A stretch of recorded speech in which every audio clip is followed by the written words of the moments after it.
Hi hello எப்படி இருக்கீங்க எல்லாம்? இன்றைக்கி நம்ம GT கான்டினென்டல் பேட்டரி தான் ரீப்ளேஸ்மெண்ட் பண்ண போகிறோம். அதுக்கு வர பேட்டரி 14R அந்த பேட்டரி தான் இதுக்கு செட் ஆகும். ஸோ இது எப்படி ரிமூவ் போகணுன்றது உங்களுக்கு சொல்கிறேன். ஸோ நம்ம சைடில் இருக்க ரெண்டு ஸ்கூப்பையும் ரிமூவ் பண்ணிடணும். So left hand side and right hand side ரெண்டுமே இருக்கும். அது ரெண்டுமே ரிமூவ் பண்ணிவிட்டு உங்களுக்கு ரைட் ஹேண்ட் சைடு நான் ரிமூவ் பண்ணுறது உங்களுக்கு அலங்கி வச்சு ரிமூவ் பண்ணுற மாதிரி இருக்கும். சைடில் இந்த ஸ்க்ரூஸ் எல்லாமே வரும். இந்த ஸ்க்ரூஸ் எல்லாமே ரிமூவ் பண்ணிங்கன்னா பேட்டரியோட டெர்மினல் போஸ்ட் உங்களுக்கு தெரியும். ஸோ இது எல்லாமே கொஞ்சம் டஃப்பாக தான் இருக்கும். நார்மலாக மாற்றுற மாதிரிலாம் இருக்காது. அங்கங்கே ஸ்க்ரூஸ் எல்லாமே கொடுத்துருப்பாங்க பிகாஸ் ஆஃப் சேஃப்டி. இதோட பேட்டரி பொசிஷனே மிடில் ஆஃப் சீட்டில் தான் வருமே உங்களுக்கு. அண்ட் அதோட ஸ்க்ரூஸ் எல்லாமே 4 ஸ்க்ரூஸுமே ரிமூவ் பண்ணிவிட்டு அண்ட் லெஃப்ட் ஹேண்ட் சைடும் வந்து மைனஸில் அதோட ஸ்கூப்பும் எடுத்துகிட்டு மைனஸ் கேபிளும் எடுத்துனோம். பேட்டரி இன்சர்ட் பண்ணிவிட்டு பேட்டரியோட ப்ளஸ் கேபிள் நம்ம இன்சர்ட் பண்ணுறோம்.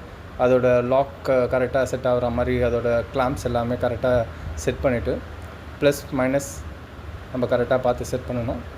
செட் பண்ணிவிட்டு கரெக்டாக டைட் வைக்கணும். இதில் என்ன ஆகுனா இதோட வைப்ரேஷனில் ஸ்க்ரூஸ் எல்லாமே வந்து லூஸ் ஆகிடும். லூஸ் ஆகிடுச்சுன்னா ரிட்டன் சார்ஜ் ஆகாது. ஸோ இதில் நிறைய கம்ப்ளைண்ட்ஸ் எப்படி வரும்னு பார்த்தீங்கன்னா, எனக்கு பேட்ரி போயிடுச்சுன்னு சொல்லி நிறைய கம்ப்ளைண்ட்ஸ் வரும். அது பேட்ரி போயிருக்காது. இதோட வண்டியோட வைப்ரேஷனில் ஸ்க்ரூஸ் எல்லாமே லூஸ் ஆகிடும். அந்த லூஸ் ஆகிறத நம்ம கரெக்டாக டைட் பண்ணணும்.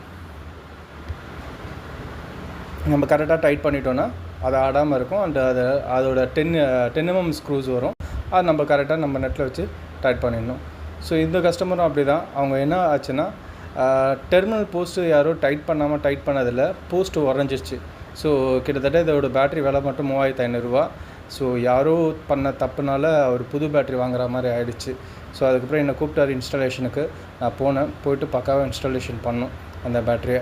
ஸோ இனிமேல் கான்டினென்டல் யார் வச்சுருக்காங்களோ அவங்க இன்ஸ்டால் பண்ணும்போது, ஏன்னா இது வந்து ஈஸியாக ஸோ பக்காவாக ரெடி ஆகிடுச்சு. நம்ம சேனல் சப்ஸ்கிரைப் பண்ணாதவங்க சப்ஸ்கிரைப் பண்ணுங்கள். நீங்கள் யாராவது புல்லட் பேட்டரியோட ப்ரைஸ் தெரினா புல்லட்டுன்னு டைப் பண்ணுங்கள். உங்களுக்கு அந்த பேட்டரி ப்ரைஸை நான் உங்களுக்கு மெசேஜ் அனுப்புகிறேன்.